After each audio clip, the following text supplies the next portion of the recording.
community is something we all is inherent in our human nature. Isolation is one of the worst things that anybody can, go through. It's very detrimental to be isolated.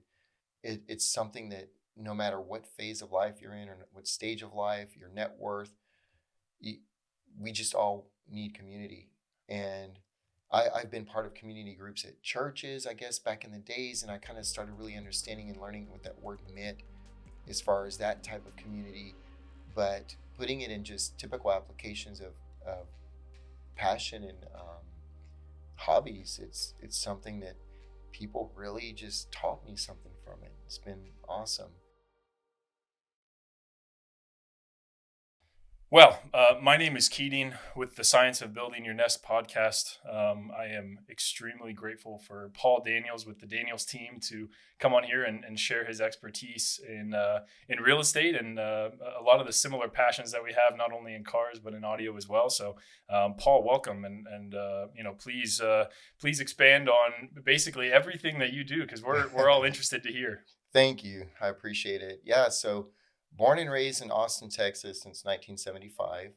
I basically grew up in downtown, kind of the Bolden Creek area around Old Torf and South First, and just saw the dynamic of the change over the years from what it was when I was a kid there to what it is now. And it's pretty interesting. It's sometimes a little scary to see the big price points that have taken over, but that's growth, and being in real estate, it's important to me to see growth. We want that. No doubt. No So doubt. Yeah. And you are one of the few born and bred Austinites. yeah, Lindsay's also born and raised here as well, kind of more in the hill country area, but we're both a real estate team that love our city, and yeah, been here for a long time. That's amazing. So from 1975, you said, what has been the biggest change for you over the past, 50 years? Yeah, yeah, it is. I do have a birthday coming up here next month, and I will be hitting that 50 mark. Yes, So, sir. um, I believe it's more of the kind of the culture of the entrepreneurs that are coming in, and the business growth, the visions, and basically the amazing things that people have done here in Austin. That it's not the small hometown that it used to be with just Bergstrom Air Force Base, which was the big thing, in Austin Aquafest back in the 80s. And it's turned into something pretty brilliant that we actually have a spot on the international map now, even with Circuit of the Americas and all the things that happen in Austin. So it's pretty cool to see it grow. Yeah, and for people that aren't from Austin, maybe have visited in the past, or even people that have moved here in the past 10 to 15 years, they probably can't even imagine the type of city that it was in the 70s. It Yeah, was probably more similar to California, and you have these sayings out there, "Don't Californicate my Austin," right? yeah, But back in the 70s, it was the hippie craze, and then you had the disco age of the 80s, and that really set up the East Side and and the bar scene and the right. culture that was here. Yeah, Sixth Street was a big part of my life. I love to dance. Me and Lindsay go out salsa dancing a lot, but I grew up going down to Sixth Street doing hip hop dancing and just EDM, electronica type music, dancing in the clubs, and I just love dancing. And so, yeah, to see that growth from Sixth Street even expand over to the west side, the warehouse area, it used to be called the warehouse district, and even over to the east side, the way it's changed over there, it's really cool to see there's something to do all over the central part of Austin area if you like to get out and have some entertainment. Right, right, and the expansion, especially being from the Bowling Creek area, right? Hmm. You've seen it really expand north toward the Domain, and now we have a lot of expansion heading south. Hmm. I'm sure back in the day, Round Rock and Georgetown were opposite sides of the map. Yeah, Leander and Cedar Park even, but now those are some primo places to live, and affordability is a little bit better. You get more bang for the buck in those areas, but and they've just grown into their own large communities and cities that they are now. So it's been nice to see that. No kidding. Yeah, no kidding. We'll touch on your experience. For your buyers, right? Someone who's lived in the city for so long really knows the deep pockets very Hmm. well. Because there's different neighborhoods in the city that have a completely different feel than others. And so being from here and knowing that culture so well gives you a huge leg up when you're interfacing with your clients. Yeah, one of the first questions I ask, so I'm a buyer specialist, is what I concentrate on. Lindsay is the listing specialist. She makes homes beautiful and has great marketing for selling homes. But on my side, one of the first questions I ask my clients is, what do you enjoy? What do you want to enjoy in your life, your lifestyle? Do you have kids that have certain parks you like to go to, or do you like restaurants or even nightlife, clubbing and dancing? So once I kind of identify what their lifestyle is, I can then understand the place that would be best for them according to their budget. Definitely. And that, it requires a level of detail in the pre-conversation, right? Hmm. So do you have a process when you walk through this conversation, right? Because you have to know someone pretty well for them to understand what you're getting at, right? And Yeah. to help you help them. Precisely. And it all comes down to building trust with people, really just taking the time to listen. I do like to talk. I'm the talker of the two of us, with me and Lindsay. She is the one that really knows how to put systems together, and I just kind of flap my beak and I don't listen. So something I've had to grow into over the years is listen and just understand, hear the person's perspective, kind of the emotion in what they say, and really just try to even help them understand what's best for them, even though they don't know it. But sometimes that's my job, is to help them find out the things they don't know. Totally. And to operate with integrity, it means that you have to have tough conversations sometimes. Hmm. Yeah. Um, yeah. Can you tell us a little bit about the real estate market 5 years ago versus today, and maybe how you've had to change the conversation with your clients? Yes, we're definitely at this time, we're in June 2025, definitely more of a buyer's market. The inventory is high, there's a lot to choose from, and homes are sitting. Most of the people that reach out to us to sell a house, even though Lindsay's a listing specialist, I do partner with her on everything, and she does the same with me. We have to have the conversation about, what do you think your home is worth? And let's then analyze the market to deem what does the market dictate that your home is worth. Because once they understand that their home maybe isn't worth $1 million like they think, everybody thinks they have $1 million home. The data, the numbers do show what the homes are being valued at this point. And so bringing in proper comparable properties and just helping people understand the market activity and days on market really helps them to start gauge, like, what price point do I need to be in? And if we can put them in a price point that is right, not too high, not too low, but a very accurate price point, that helps us garner multiple listings. I mean, multiple offers. That's the goal. Multiple offers. Mhm. If we can get our our sellers to obtain multiple offers through our marketing and our price point strategies, they always benefit.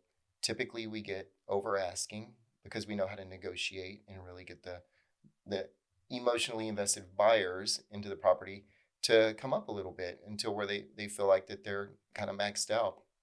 And that is the best thing for a seller, to get the top dollar for their property.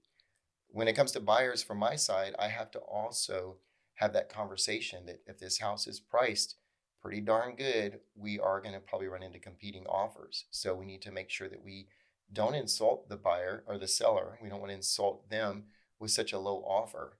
We want to make sure that we're bringing in an offer that's, somewhat accurate with the market, but also depending on how invested the buyer is with wanting that house. Sometimes they might spend a little bit more because it's the one they want.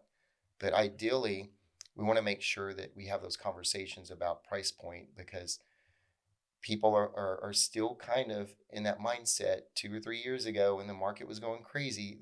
If they haven't been paying attention, the last couple of years has been totally different. So that's a really big conversation to have.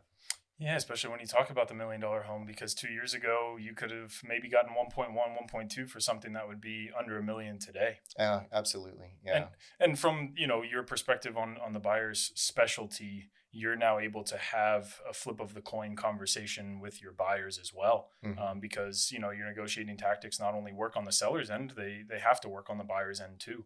When they get very invested, I know from the home buying process, when you walk into a house, you start to envision your life inside of that home. right? You Hmm. start to put yourself there, you put your kids there, and you imagine what life would be like in that home, and that can be very, you're mentally attached inside of that home, and the buying process. Usually, when you're attached to something, that's going to drive your course of action. Yeah, yeah, and that's where Lindsay really um, delved into a service that she created, and she trademarked it in the U.S. called conscious real estate. I'll let her talk more about that when you interview her, but it is having that mindset about helping our buyers and sellers create an environment by design for what their lifestyle is, definitely for their health oriented goals, and being conscious and aware of the things around them. One of the big things that I run into a lot of times buyers that are new to Austin don't realize, well, this house is right next to a railroad track. And so, granted, that's still doable, but most people need to know that. They need to be aware of that. There are areas in Austin where it might be a no blow zone, no horn blow zone for a train, and it's not as bad. But we definitely want to cover, the the interrupts of life at your house if you're going to be next to a railroad track. Another thing is even busy streets, not so much of a problem until you have a stop sign or a speed bump there. And being a car guy like myself, I understand your hot rod, your Harley Davidson, all of those kind of vehicles where people like to get out and play and modify their cars. They're going to produce a lot of noise, and so those are the kind of things I like to really point out to our buyers to help them envision what is their life going to be like, and is it something they want to go with or not. And it certainly helps that you've lived here for a long time and know the areas very well. To know I know from a friend that was looking for a house. He was looking at some that, hey, I might want to show up at 9 a.m. on Saturday morning when I might want to be sipping a cup of coffee on my back porch to see if this is going to be a noisy area, right? Those are things that buyers don't realize. Right. I do explain to my buyers a lot of times, even when we go look at a property. One of the things I like to give them interest in is going back by there, meeting some of the neighbors, talk to the neighbors, just get to know them a little bit, ask some questions. But sometimes when we show properties, it's during the day when everybody's at work. So I say, hey, go back at night, check out the street lights. Are they all working? Do you feel safe in that area? Is that something that you do want to pursue? Are there cars parked all down the street, at night that we didn't notice during the day? So definitely want to be aware of things like that and give them those little tidbits of advice to kind of like really study and entertain that thought of the dynamics of the property they might be wanting to buy. Just go by and check it out more than once. That's great advice and great education. This is one of the biggest purchases of someone's life, right? Hmm. And so making sure that they're extremely happy with all of the details, not just the house itself, Right. can make a huge difference. It will be their environment for quite a time, so want to That's make right. sure it's the right one for them. That's right, and for their lifestyle as well. I mean, you had mentioned cars parked up and down the street, or are all the streets like street lights working? I think that's a big one for, hey, I have a dog and I'm gonna want to take walks at night when I get home from work. I want to Hmm. make sure that I feel safe within a half-mile radius of my house to make sure that my lifestyle is according to the house that I live in. Right, right. And one of the things that we're not supposed to talk about as professional real estate realtors, agents, and with our code of ethics is crime in schools. And so we have to be careful with some of that. But I will say, when we're out doing showings, I will observe if necessary and point out like there's a few burglar bars on houses around here, things like that to help the people get an idea of the neighborhood they're in. So, Yeah, and that's an important thing in every city. In Austin specifically, there's definitely pockets that maybe 5 years ago, 10 years ago, you see houses down the street from a nice new build that do have bars on the windows. mhm. But you have to take into account the amount of money that's being poured into those different areas, and maybe the bars just haven't been removed from the Yeah. house yet.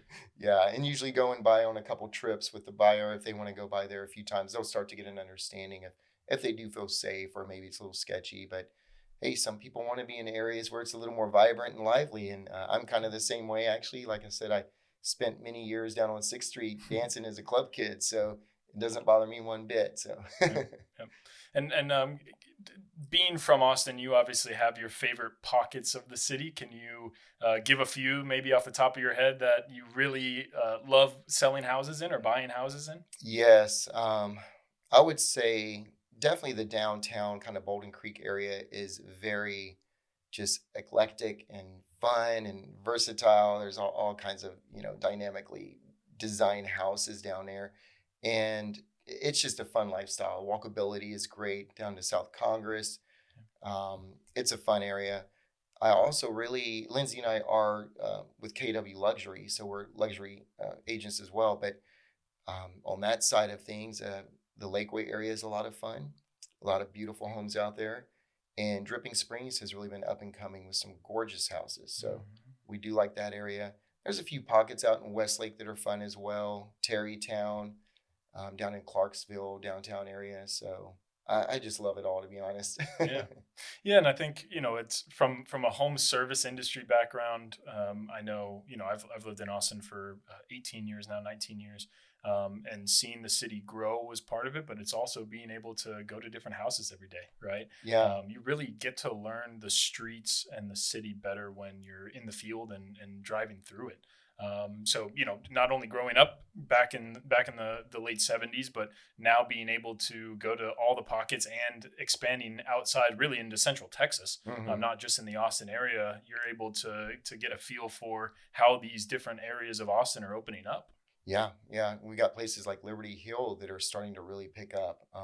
Manor out there. We've done a few deals out in Manor. It's a great place. A lot of opportunity out there when it used to just be kind of one of those one horse town kind of things back in the days. But it's uh it's grown all over. Buda and Kyle are definitely up and coming. They've just expanded like crazy over there. So and Buda Kyle is one of my favorite places to explore with buyers that want to be close to the action in Austin, but maybe the price point's not in their favor at that time, because most of the things that happen in Austin are south of the river. They're generally kind of south. Now we have like the Domain, the Galleria is a lot of fun stuff out there and whatnot. But if you want to get down in the heart of Austin, you're pretty much south or right there by the river. So that's one reason Buda Kyle area is a great opportunity for people to have something with more affordability, but then have access to the entertainment and lifestyle they want. I've only lived in South Austin for my entire 20 years here. I am definitely more slanted towards the South Austin vibe versus the North Austin. Yeah. Not to throw shade up north, but I definitely think from the from my side where I'd like to go in the Greenbelt, right? We have a Hmm. great Greenbelt system down south, and when we look at the highway system from the Buda and Kyle, we've expanded the toll road all the way down to 1626 now. So we're Right. going from Buda is really only a 20-minute drive to downtown. I'll put the caveat with no traffic, maybe. Right. And then there's like Old San Antonio Road, which is a little secret path to South Austin without getting on I-35. And I-35 can be a little bit scary. In Austin, we have a couple highways, and I-35 is a interstate highway where you have big trucks, a lot of 18-wheelers. So it creates more of I guess, anticipating, concern. And when you're going down I-35 versus a little bit more west, you've got Mopac or Loop One, which they're not supposed to have large trucks on that part of the that highway. So you feel a bit safer over there. So I often do hear a lot of the larger families want to be kind of more on the west side due to that one reason, because the less 18-wheelers on the road. So Yeah, yeah. Bring us back a little bit. So you grew up in Austin. Um, one question that I would have is what made you stay in Austin? I don't know where else there is to go. It's my home. Yeah, It's too cold anywhere else. I don't like cold. My wife either. You get up to Dallas, it snows a lot there compared to Austin, so it's not for me. But yeah, that's one of the things. Family is here. I love the hot weather, and I love the growth of Austin. yeah, yeah, it's amazing. So before you became a real estate professional, can you give us a background of your history? Yeah, so I came from the hardware engineering side of things at Intel Corporation, and worked at AMD, Selectron, Marvell Semiconductors. So kind of a change for me. Um, interestingly enough, I've always been kind of an entrepreneur at heart. I got into internet marketing while I was working at Intel. I started learning on the side how to create websites and how to actually market to people things that they don't even know they want or need by using keywords, and how Mhm. Google allowed for that with building a keyword SEO optimization for websites and whatnot. And when was this? To put in perspective. 2000, Okay. 25 years ago. You were on the up and coming. Yeah, internet marketing was really picking up with all the dot comers, and so I was at Intel. Loved my job there. I do love that industry, but at home, I had a couple buddies that were talking about this internet marketing thing, and it just really captured my attention because to understand how to get into the psyche of people to find you when they're not looking for you, now that's a quest. Like, how can you make that happen? And so yeah, that was something I really enjoyed getting into. So, internet marketing, tech field, that was my thing. Being in the tech industry, I got into a position, unfortunately, to where I would have to have frequent layoffs and I would be out of work for a time. And so that's one thing I did in my days off was internet marketing, learning that field.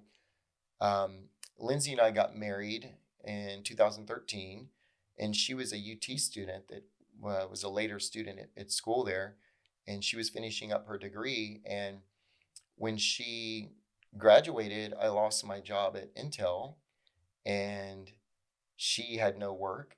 So we were kind of like, oh man, what do we do?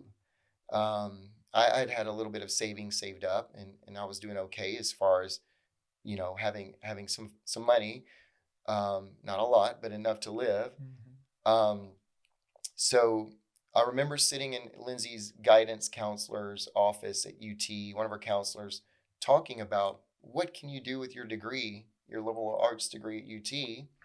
She was going to be in the CIA, so that was kind of cool. But then she changed her track later. But anyways, she was in international relations, international studies, liberal arts.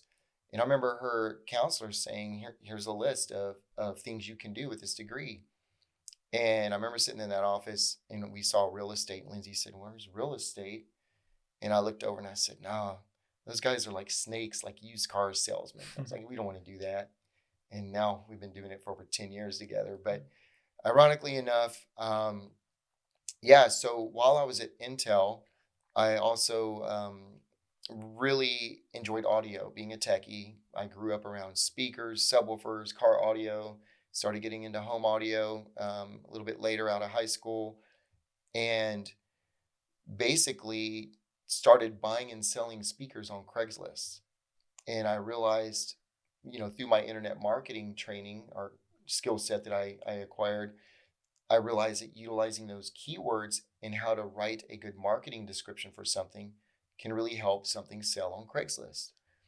Along with that comes with proper photos, measurements, very well lit photos, not, something that's dark and you can't tell what it is. And so what I used to do is buy speakers. I focused on speakers mostly, or sometimes audio amplifiers, but mostly speakers was something I knew I could pick up and get a return quickly. So I would buy a set of speakers, make an offer, get a really good deal on it, bring them home, clean them up, and take good photos, write a great marketing description, and sell them for double, triple, quadruple what I paid. And so I was making a little bit of money on the side, about $1,200 a month, just flipping audio, having some fun and learning about it because I would get to play around with the speakers, test them out, enjoy them. Maybe I would keep a pair for a while and then sell them later.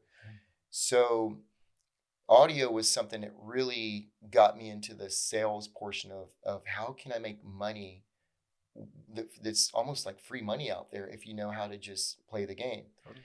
And so when Lindsay graduated, I lost my job at Intel. I at least had audio that I was flipping to bring in a little bit of income. And that led me on to another area in life later where I built the largest audio community on Facebook, probably if not in Texas, maybe the US, like a private localized community. I'll talk more about that later, but um, basically being laid off at Intel and having to find something to do for work, that's where Lindsey and I really started saying, what can we do? Paul, you're good at selling speakers. What if we consider selling houses instead of speakers? And I started really processing that with Lindsey, and real estate started becoming our focus at that point. And so I had a few cool cars at the time. I had a 2005 Ford Mustang was my daily driver, and it was kind of souped up. And I also had a Dodge Viper. It was kind of my toy that I would enjoy. And me and Lindsey actually built a supercharger system for that Viper. So it was Wow. kind of cool. She helped me with that. Not a whole lot, but she did help me install the supercharger on the car, and that was a special time. So we had those two cars, and then I had my 401k with Intel. Lindsey had a 2004 Honda CRV. So we decided to sell the Mustang, the Viper, and take out my entire 401k at Intel and push all the cards in, and basically, or push all the chips in, not the cards, but we went all in, and basically he said, we're driving your CRV till it falls into the ground, and we're starting a real estate business. And one story we like to tell people, it's a kind of a little historical story about called burning the boats or burning the ships, where some explorers went to an island and they committed. And the way they committed was by burning the boat so that they could not return. They then had to make a new lifestyle and make something happen on that island. And that's what we did. And it was hard, and we've had our ups and downs because business is really hard. And it's something that, especially with your spouse, she is the boss. I want to clarify that. I work for Lindsey, so I don't want to get in trouble if she sees this later. But nonetheless, that's pretty much what we committed to doing. And taking that skill set from selling speakers for so many years and understanding internet marketing with all my web design and graphics and video editing and stuff that I was doing at that point as well, we were able to start to apply that to our real estate business. And that's how we caught on quickly and were able to start putting food on the table through real estate. Such a great story. I love hearing the background because there's, especially for an entrepreneur, there's so many different things in life that you have to piece together to make this work. And I love the burning the boat story because in a lot of cases for entrepreneurs, it's true, right? You're pushing all your chips in and you're making it work hell or high water. Yeah. And to have a partner with you, because entrepreneurship on its own is hard, and obviously a lot of people do it where maybe the spouse works separately, right? Mm-hmm. And they kind of are able to scrounge up enough to put food on the table while the journey is happening Right. on the back end. But you guys are doing it together. What an amazing opportunity for both of you. I'm sure spending quality time together is not something that you guys lack in. Well, define quality time. Usually it's business oriented, and it's more consisting of yes, ma'am, and we'll get right on it as soon as you tell me to. Certainly. But yeah, it's great. I love working with Lindsey. I could never imagine anything better. I didn't even know it would be like this. But as anything, it's had its challenges because we're around each other all the time. We're working on real estate when we wake up in the morning to when we put our head on the pillows at night. And even at that point, we're still talking about, clients or real estate till we fall asleep, or marketing ideas. It doesn't stop. So we do have to be conscious of that and try to put some time aside for each other, because it can overrun you if you let it. So certainly, yeah, and life gets in the way of a lot of different things. mm-hmm. I think in general, when we talk about building this healthy lifestyle, there's so many boxes that we have to check, and it can be very difficult just on your own. But then when you add another person into the mix, and you both are battling through your own struggles through life, right? Mm-hmm. I think it attests to both of who you are as humans, probably, to be able to do it together day after day. It has been a journey for sure, and we're still on that journey. Lindsey has really dealt with, unfortunately, some genes genetically that just don't let her detox very well, and she's got MTHFR, which is a genetic SNP, which really doesn't allow the body to detox. So it's kind of hard because I can eat, drink, do anything I want, and I'm great. Maybe if I don't feel good the next day, I'm fine. But with Lindsay, it really stays in her system and it wears on her and it affects her productivity, her moods, emotions. She's just down. And so that's where we ran into you guys is through that journey of understanding our air quality in our home.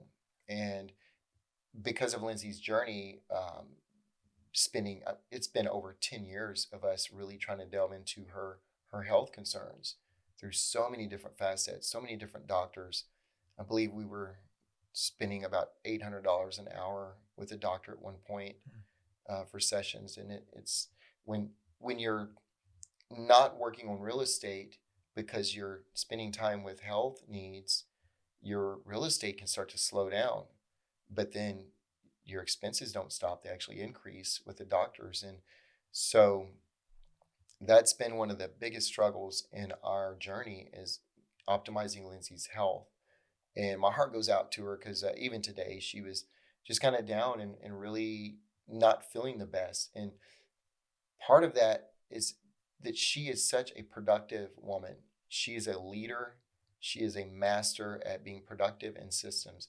So when her own body is fighting against her to allow her to do what she's good at, it's discouraging. And so we have those moments. Certainly. Yeah, certainly, as every relationship does, and I think that's probably the great thing about being a team, right? When one partner is on the other side of things, then hey, we've got to do this as a team. Yeah, yeah. And I'm thankful. I'm blessed, and I'm able to be home to take care of her when she does have those moments because I could be at Intel in an office, till 6, 7 at night, like I used to be. And basically she would be on her own and probably just discouraged with not many people to take, help hear her, listen to her and take care of her in that way. So I'm just fully blessed that even though it's hard for us at times and we're not where we want to be, we're doing this together, and that's important. Mm-hmm. No, it's an awesome story as well. I think you both are pushing the envelope in a lot of different ways on the real estate side. I think bringing two great minds together, two people that are very passionate about what they do, that care about their clients, putting two forces together. A lot of times, it rocks the boat even more and starts to really change the industry or how people look at things. And at the end of the day, it educates people in a different way. Yeah, and there's a lot of real estate agents out there, a lot of realtors, a lot of great professionals, and a lot of questionable professionals. Yep. Good way to put it. And so with us, where we're at, we have to find what is our expertise. How can we be a little different? How can we market differently? How can we obtain clients uniquely, and without doing the mundane systems that every realtor does and that, is kind of taught. How can we think outside the box or status quo, right? I mean, right. I think there's a saturated market at some point with the amount of real estate agents that are there. A lot of what you see on the number side is someone gets a real estate license because the kids are finally out of the house and they just want to do a side job. So yeah, there's plenty of the normal things that people can do to try to find leads. Right, and it kills me the side hustle agents doing 1 or 2 deals a year. I'm like, oh. Yeah, anyways, don't get me started on that. Yeah. But so one thing that we did to utilize my expertise with audio is we created a audio group on Facebook. I created a community called Austin Audiophiles. That was about 7, maybe 8 years ago now. One of the things that I did to really help leverage that group, not only to build community, because that is the most important part of the groups that I've created, community. When you have community, people feel like they're at home. And I've had people come up to me in restaurants and gas stations and say, "Hey, Paul Daniels, right?" "Yes." "Who are you?" "Well, I'm such and such. I'm part of your Austin Audiophiles community. Thank you so much for creating that. I found my people and it's like my home." And that has just been a blessing. And through that journey with Austin Audiophiles, I realized this is a database of people that have a common interest and trust with me. So why don't I give them some free speakers for a real estate referral. And so I started marketing in my group Hmm. free speakers for someone that sends me a real estate referral, or if you buy or sell a home yourself, I'll give you these speakers. And so we were able to start marketing within our group. We have to do it tastefully, because the last thing I want to do is be a guy that owns a community and then is just always blasting his own ads kind of stuff. You know, that's not the way I want to come across to people. I want to be a person of integrity and someone that people look up to as a leader, but also provides a service, a good quality service for them. But on the other side, you're authentic in the sense that you love music, right? And Absolutely. you love audio. Absolutely. Yeah. And so that group has grown to be about 3,600 members at this point. And it's a solid local community only for Austin. The reason I created it like that is because I want people to have listening parties at their houses. I want people to engage the local audio shops. And there's a lot of audio groups out there that it's not anything different, but when you're too broad, you can't create community at the level to where people can see each other, engage each other. Um, Somebody has a problem with some audio, is needing some repair. Well, of course you can get on Google and find something in Indiana or New Jersey, but what about my local shops? Where can I take something where somebody knows how to work on capacitors on his amplifier? So I pulled in all of the local audio professionals that work on audio equipment for home theater and home audio, and also sales. So a lot of the businesses, small businesses in Austin that sell audio are all in my community. And I actually created a list, a database list of all the businesses, repair shops. There's a couple guys in there that actually can bring in audio from different areas of the world, and so these people are in my list that our group members can reference to. Wow. And so that community has been amazing, and I've gotten some really cool speakers in the house because of it. But after going through that journey, it's still in play now, the Austin Audiophiles community. I also created a lot of people wanting to buy and sell their own equipment. So I created like a sister group called Austin Buy Sell Audio, and that has 5,000 or 6,000 members in it. And that's where a lot of the audio deals locally take place as well. So it's kind of cool that all of this has organically happened. And I've learned so much from it. And the biggest takeaway from that is just people are longing for community, which is a beautiful thing to have. And yeah, especially after COVID and, being at home and, kind of alone for a long during time. COVID, yeah, it really picked up because people were home and didn't have anyone to, hang out with, but we have music and movies. And so it picked up around that time frame as well. Yeah. I love how you've combined a lot of your passions into one, right? You've been able to strategize your life around your passions. Right. That's so important to feel fulfilled, especially as an entrepreneur, because we put a lot of fulfillment on our business, and when business is good, we're good, and when business is bad, sometimes we can feel bad. Mm-hmm. But to have other passions that make you get up every day and at least facilitate life in a different way besides business is so important.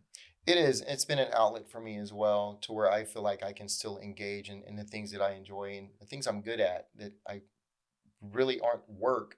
But how can I also utilize this to put food on the table? Because I still have to eat at the end of the day, That's right. That's right. And so we did the same thing with another community. We built the largest private exotic car community, if not in Texas, possibly the US. We have close to 1,000 members, and it's all local Austin based. It's called Austin Supercars and Exotics. We call it ASE for short. So the reason I built that community is because we did have a good year in real estate.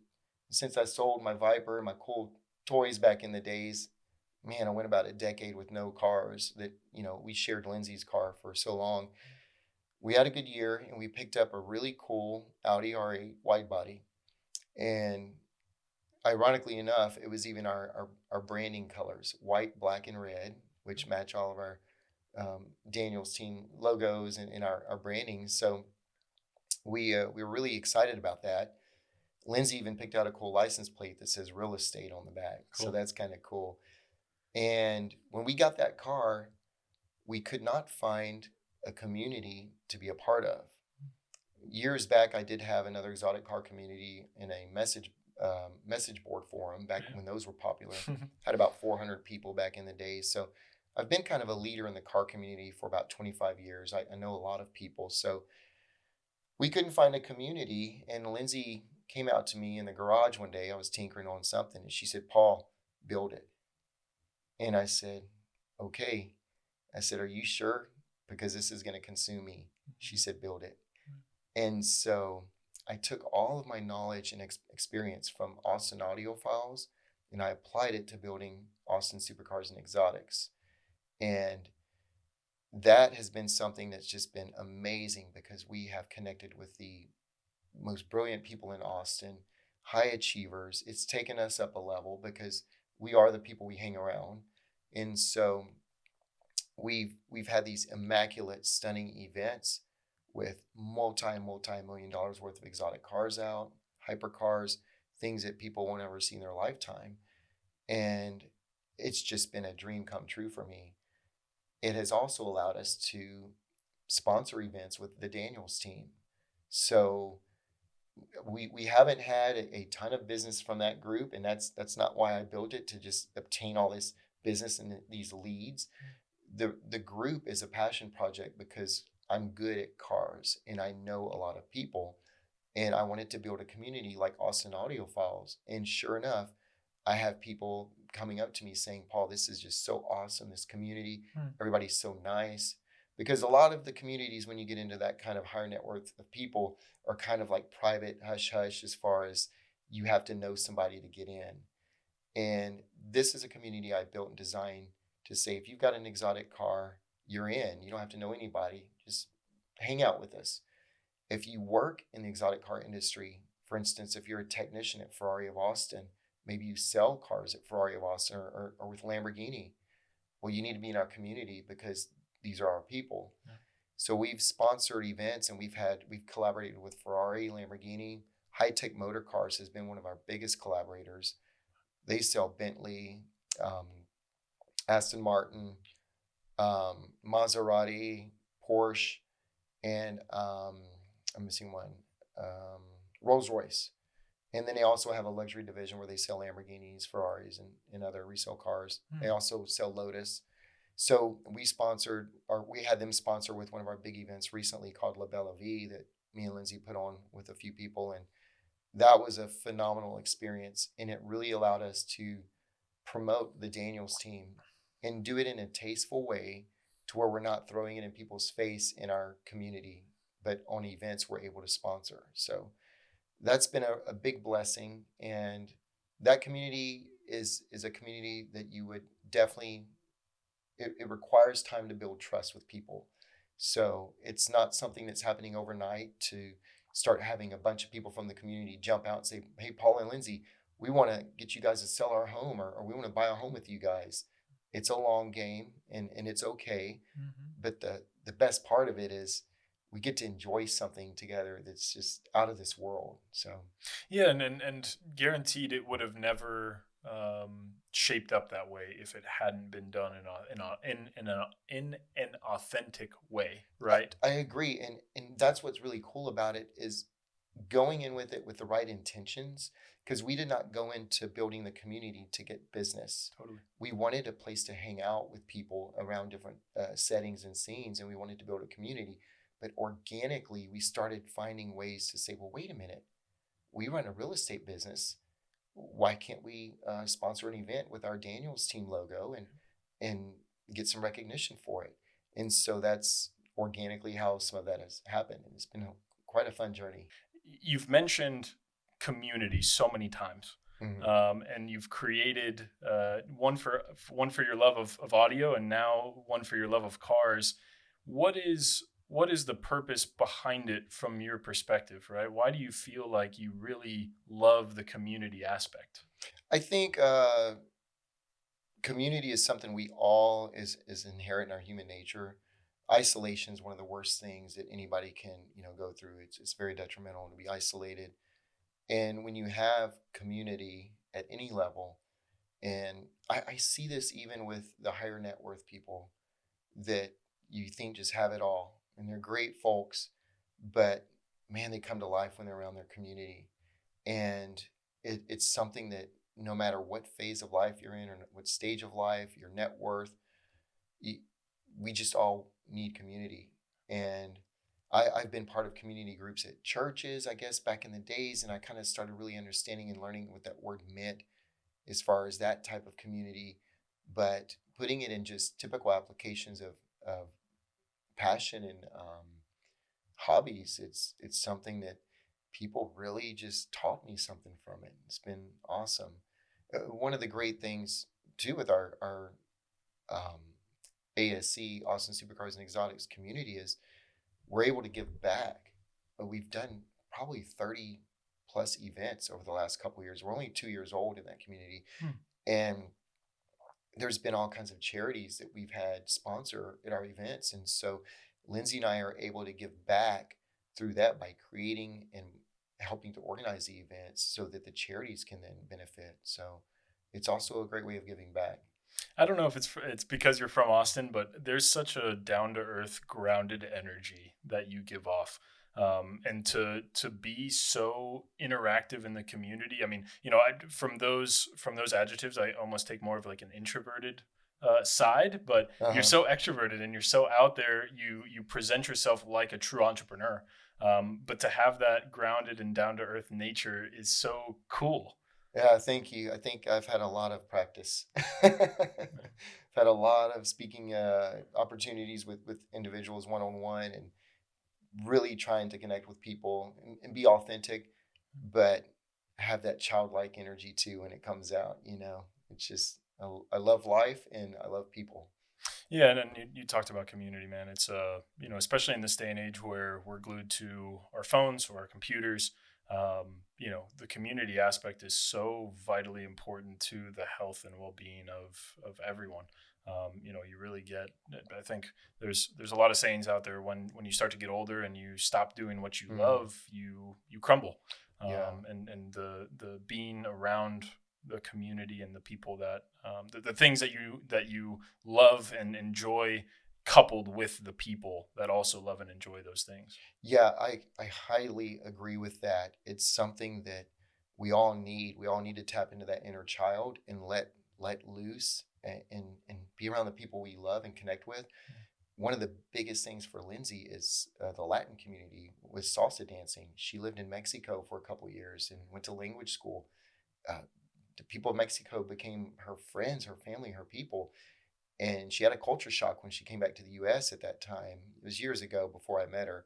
But we go out salsa dancing frequently. And when she's not out salsa dancing, if a week goes by or 2 weeks, I see it in her energy. She's like, I'm missing out. And we might be doing a car event that weekend and I'm getting my fix, but she's not getting her fix. And so it's like, hey baby, let's go salsa dancing. Let's go hang out with your friends.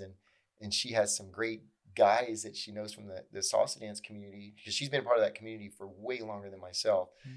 And she has these friends that she's danced with for many years that are I love watching them dance and cut up and laugh. And it's just something that brings her joy.